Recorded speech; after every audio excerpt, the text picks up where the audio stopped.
Architectural Builder Supply is pleased to present you with this recording of the technical question that is listed in the title of this video. This call may be monitored and recorded for quality assurance. Power supply, I've got an older one here. I think I'm going to have to replace it, but I don't know what size maglock is feeding to one door. Do they typically feed to a 1,200 pole maglock or 600 pound, or do you know what it is? So you've got a Locknetics 510 power supply, and your question is, can it serve a magnet that has 1,200 pounds of force or 600 pounds? Well, the answer is, I'm sure it can, because the 510 is going to produce a minimum of 2 amps, and I can't think of an electromagnetic lock that's going to require more than that. Basically, I've got a maglock up there. I don't know what size pole it is or what. I just got a dimension. When I looked on the inside, it really doesn't have any readable numbers. Stand by one moment. Okay, I had to just walk back to my desk.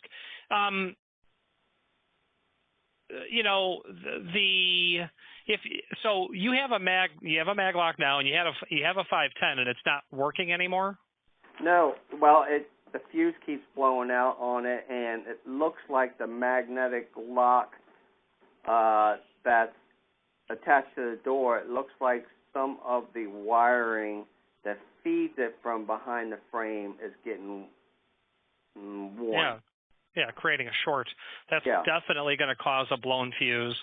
Obviously the way to test it is to, disconnect the magnetic lock, change your fuse, put your voltmeter on the output of the maglock and confirm your voltage.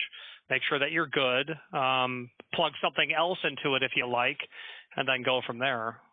Well, I'm trying to figure out what size magnetic lock I have because I like to order a new one.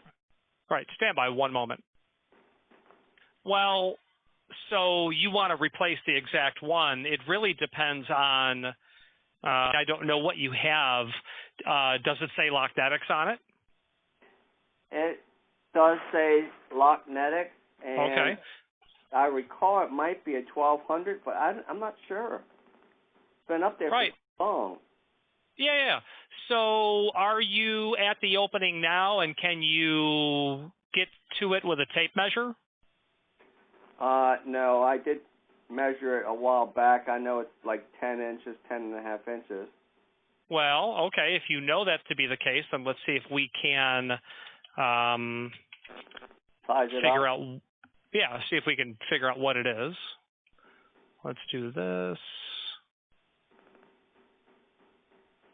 Let's do that. Let's do. I'm just pulling it up. 10 or 10.5. Let's take a look. I think it's 10.5. It might be 10.5. Okay, so it's not the 320. The 320 is 8 9/16. So let's look at a 350. Locknetics 350. That one is 12.5, and let's look at the 390. Might be the 390. I recall that one being a little shorter than the 350. Okay, a 390. The body of the 390 is spot on at 10.5. Spot on. So okay, let's see, Locknetics 390. Yeah. So if what you have are chafed wires, obviously fixing that problem is what you need to do, not replace the maglock, right? That would be good, but if I'm going to take it down, it'd be nice to have a nice shiny maglock up there. But is that shine worth $500?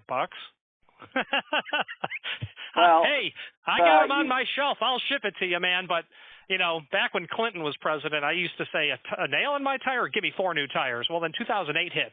Yeah, we stopped that behavior. Yeah, you got that right. I like that analogy. But anyway, do you know what size it is? The 390, is it like a 1650. 1650? Yeah. I would have never guessed that. It's the big one. Okay, will do. And now I know what I got on each side. Yes, you said go ahead and give it a worthy attempt. You know, they are pretty durable, so spend the $500. It's a wire.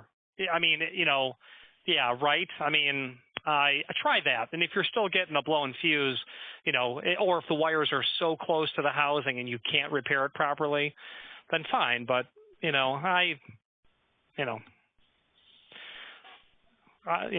learned a lesson back then, so I like your analogy. I think it's very fair of you to go ahead and come out and say, first try this instead of purchasing.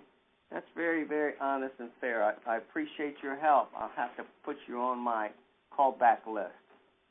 So you're in the 386 area code. Where about are you? Daytona Beach, Florida. Oh, okay, sure. Yeah, Volusia. Yeah, I've got family there, and then just north of you in Flagler County. My dad lives there, and my uncle was the longest continuously reelected public official in the history of Flagler County. So, yeah, I'm going up there this weekend. I'll be in Flagler County this weekend. Very good. Too bad you weren't a race fan. You could have come last week and enjoyed the races. Yeah, I hear you. That's chaos. My dad worked it for probably 5 or 6 years, like an Andy Frayne usher, and yeah, what a great time. I mean, yeah, it's been too long. I am definitely overdue to be back there. That's for sure. Well, I'll tell you real quick what I do. I live about 8 miles away. So what I do is I pull into a local park, which is Tuscaloosa Park on International down the road, about 1.5 to 2 miles. I pull in with my truck. I take my bicycle out. I take my knapsack. I put it on my back, and then I ride all the way to 2 miles, which is about 12 minutes from me, and I go to the Daytona 500. So I lock my bike up if I feel like it, or else I just ride it all through everywhere. And I go to the freebies, all the tents that are set up, all the sampling. They give you the newest beef jerky to the newest energy drinks. They always sample in tons of stuff at the Daytona 500. And so I just go around with a knapsack at the end when the race starts, and then all these people got handfuls of stuff to give away, sodas, pizzas. I just say, hey, let me have as much beef jerky as you can have. Hey, I'll take some of those more extra energy drinks, and I throw it in my backpack. And then I on my bike, and I hit the road. But then sometimes I get an urge to go ahead and see the 500, so I'll hit the scalpers. After the race has like 10 laps in it, I'll hit a scalper and say, how about $20 for that ticket for the grandstands, or $15 for that ticket for turn 2. So instead of losing the full price, they'd rather get something better than nothing. Yeah, no doubt. I've done that with baseball tickets in Miami, and they're dirt cheap to begin with. But yeah, wait till the second inning. It's fun. Yeah. So anyway, that's my deal with the 500. Otherwise, it's too much chaos, too much walking, too much expense for parking, all that other stuff. Oh yeah. Bicycle right to it is the easiest way. Yeah, it's Florida too, so you're not, you can hit, depending on the time of year, you might hit a downpour, but that's pretty unusual in the sense of it actually happening. Well, I haven't hit a downpour, and I've been doing it for about 12 years, so nice. I did hit a couple days where it was cold and windy, but never a downpour. Matter of fact, it started drizzling when I was leaving the track this year.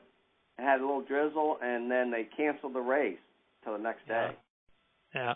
But other than that, I don't run across too many problems. Anyway, it was nice talking to you, my friend. My name is Richard. If I can help, let me know. Thank you very much. Thank you. Bye-bye. Bye.